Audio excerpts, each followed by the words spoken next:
ओम नमो भगवते वासुदेवाय। 12वां अध्याय ब्रह्मचर्य और वानप्रस्थ आश्रमों के नियम। नारद जी कहते हैं, धर्मराज, गुरुकुल में निवास करने वाला ब्रह्मचारी अपनी इंद्रियों को वश में रखकर दास के समान अपने को छोटा माने, गुरुदेव के चरणों में सुदृढ़ अनुराग रखे और उनके हित के कार्य करता रहे। सायंकाल और प्रातःकाल गुरु, अग्नि, सूर्य और श्रेष्ठ देवताओं की उपासना करे और मौन होकर एकाग्रता से गायत्री का जप करता हुआ दोनों समय की संध्या करे। गुरु जी जब बुलावें तभी पूर्णतया अनुशासन में रहकर उनसे वेदों का स्वाध्याय करे। पाठ के प्रारंभ और अंत में उनके चरणों में सिर टेककर प्रणाम करे। शास्त्र की आज्ञा के अनुसार मेखला, मृगचर्म, वस्त्र, जटा, दंड, कमंडलू, यज्ञोपवीत तथा हाथ में कुश धारण करे। सायंकाल और प्रातःकाल भिक्षा मांगकर लावे और उसे गुरु जी को समर्पित कर दे। वे आज्ञा दें तब भोजन करे और यदि कभी आज्ञा न दे तो उपवास कर ले। अपने शील की रक्षा करे, थोड़ा खाए, अपने कामों को निपुणता के साथ करे, श्रद्धा रखे और इंद्रियों को अपने वश में रखे। स्त्री और स्त्रियों के वश में रहने वालों के साथ जितनी आवश्यकता हो उतना ही व्यवहार करे। जो गृहस्थ नहीं है और ब्रह्मचर्य का व्रत लिए हुए हैं उसे स्त्रियों की चर्चा से ही अलग रहना चाहिए। इंद्रियां बड़ी बलवान हैं, ये प्रयत्न पूर्वक साधन करने वालों के मन को भी क्षुब्ध करके खींच लेती हैं। युवक ब्रह्मचारी युवती गुरु पत्नियों से बाल सुलझवाना, शरीर मलवाना, स्नान करवाना, उबटन लगवाना इत्यादि कार्य न करावे। स्त्रियां आग के समान हैं और पुरुष घी के घड़े के समान। एकांत में तो अपनी कन्या के साथ भी न रहना चाहिए। जब वह एकांत में न हो तब भी आवश्यकता के अनुसार ही उसके पास रहना चाहिए। जब तक यह जीव आत्म साक्षात्कार के द्वारा इन देह और इंद्रियों को प्रतीति मात्र निश्चय करके स्वतंत्र नहीं हो जाता तब तक मैं पुरुष हूँ और यह स्त्री है, यह द्वैत नहीं मिटता। और तब तक यह भी निश्चित है कि ऐसे पुरुष यदि स्त्री के संसर्ग में रहेंगे तो उनमें भोग्य बुद्धि हो ही जाएगी। ये सब शील रक्षादि गुण गृहस्थ के लिए और सन्यासी के लिए भी विहित है। गृहस्थ के लिए गुरुकुल में रहकर गुरु की सेवा शुश्रूषा वैकल्पिक है, क्योंकि ऋतुगमन के कारण उसे वहाँ से अलग भी होना पड़ता है। जो ब्रह्मचर्य का व्रत धारण करें उन्हें चाहिए कि वे सुरमा या तेल न लगावें, उपटन न मलें, स्त्रियों के चित्र न बनावें, मांस और मद्य से कोई संबंध न रखें, फूलों के हार, इत्र, फुलेल, चंदन और आभूषणों का त्याग कर दें। इस प्रकार गुरुकुल में निवास करके द्विजाति को अपनी शक्ति और आवश्यकता के अनुसार वेद, उनके अंग शिक्षा, कल्प आदि और उपनिषदों का अध्ययन तथा ज्ञान प्राप्त करना चाहिए। फिर यदि सामर्थ्य हो तो गुरु को मुँह मांगी दक्षिणा देनी चाहिए। इसके बाद उनकी आज्ञा से गृहस्थ, वानप्रस्थ अथवा संन्यास आश्रम में प्रवेश करे या आजीवन ब्रह्मचर्य का पालन करते हुए उसी आश्रम में रहे। यद्यपि भगवान स्वरूपतः सर्वत्र एक रस स्थित है, अतः उनका कहीं प्रवेश करना या निकलना नहीं हो सकता।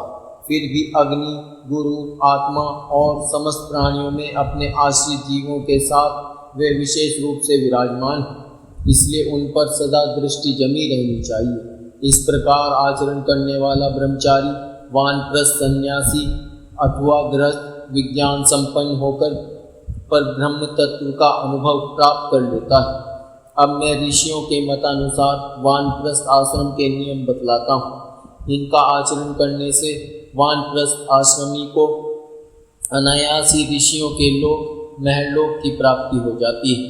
वानप्रस्थ आश्रमी को जोती हुई भूमि में उत्पन्न होने वाले चावल, गेहूँ आदि अन्न नहीं खाने चाहिए। बिना जोते पैदा हुआ अन्न भी यदि असमय में पका हो तो उसे भी न खाना चाहिए। आग से पकाया हुआ या कच्चा अन्न भी न खाए। केवल सूर्य के ताप से पके हुए कंदमूल, फल आदि का ही सेवन करें। जंगलों में अपने आप पैदा हुए धान्यों से नित्य नैमितिक चरु और पुरोडाश का हवन करे। जब नए नए अन्न फल फूल आदि मिलने लगे तब पहले के इकट्ठे किए हुए अन्न का परित्याग कर दे। अग्निहोत्र के अग्नि की रक्षा के लिए ही घर, पर्णकुटी अथवा पहाड़ की गुफा का आश्रय ले। स्वयं शीत, वायु, अग्नि, वर्षा और धाम का सहन करे। सिर पर जटा धारण करे और केश, रोम, नख एवं दाढ़ी मूछ न कटवाए तथा मैल को भी शरीर से अलग न करे। कमंडलू, मृगचर्म, दंड, वल्कल, वस्त्र और अग्निहोत्र की सामग्रियों को अपने पास रखे।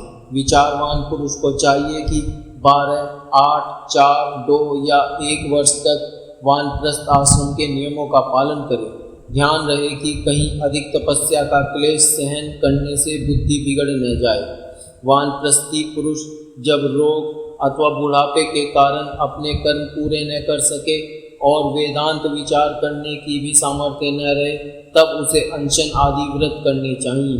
अनशन के पूर्व ही वह अपने आहवनीय आदि अग्नियों को अपनी आत्मा में लीन कर ले। मैंपन और मेरेपन का त्याग करके शरीर को उसके कारणभूत तत्वों में यथा योग्य भली भांति लीन करे।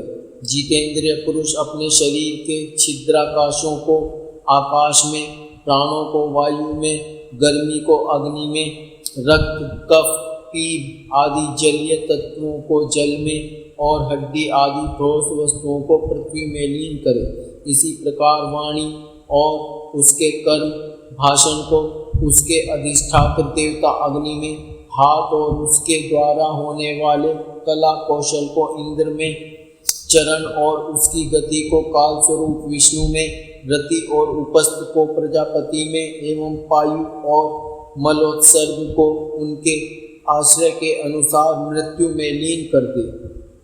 श्रोत्र और उसके द्वारा सुने जाने वाले शब्द को दिशाओं में, स्पर्श और त्वचा को वायु में, नेत्र सहित रूप को ज्योति में, मधुर आदि रस के सहित रसनेन्द्रिय को जल में और युधिष्ठिर घ्राणेन्द्रिय एवं उसके द्वारा सूंघे जाने वाले गंध को पृथ्वी में लीन कर दे।